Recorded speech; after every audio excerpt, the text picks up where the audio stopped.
कद्दू के बीजों को मामूली न समझें, इसमें पोशीदा सेहत के नाकाबिले यकीन राज जरूर जानें।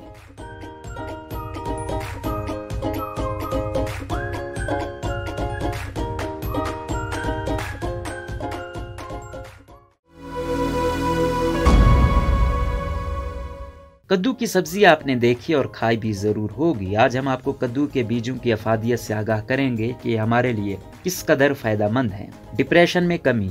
कद्दू के बीज डिप्रेशन से निजात में मददगार साबित होते हैं क्योंकि उनको चबाने से दिमागी सुकून मिलता है और दिमागी आसाब को राहत मिलती है। जोड़ों का दर्द और पट्ठों की सूजन। इनको खाने से जोड़ों का दर्द और पट्ठों की सूजन में कमी होती है क्योंकि इनमें फास्फोरस, फुलाद, तांबा, सोडियम और फाइबर पाया जाता है। कुव्वत मुदाफ़ियत। कद्दू के बीजों में जिंक की खास मिकदार पाई जाती है जो कि कुव्वत मुदाफ़ियत बढ़ाने में मददगार साबित होती है। पुरसकून नींद। इसमें पाया जाने वाला एमिनो एसिड रात को बेहतर नींद दिलाने में मदद देता है। Sugar control. शुगर कंट्रोल करने में फायदा पहुंचाता है। वजन में कमी। वजन कम करने का सबसे आसान नुस्खा है सकून कल्ब। बीजों में मैग्नीशियम पाया जाता है जो सकून कल्ब के लिए मददगार होता है। खून के कोलेस्ट्रोल में इजाफा। इनमें फाइटोएस्ट्रोजन मौजूद होता है जो कि खून में कोलेस्ट्रोल को बढ़ाता है जिससे खवातीन की अंदरूनी सेहत अच्छी होती है।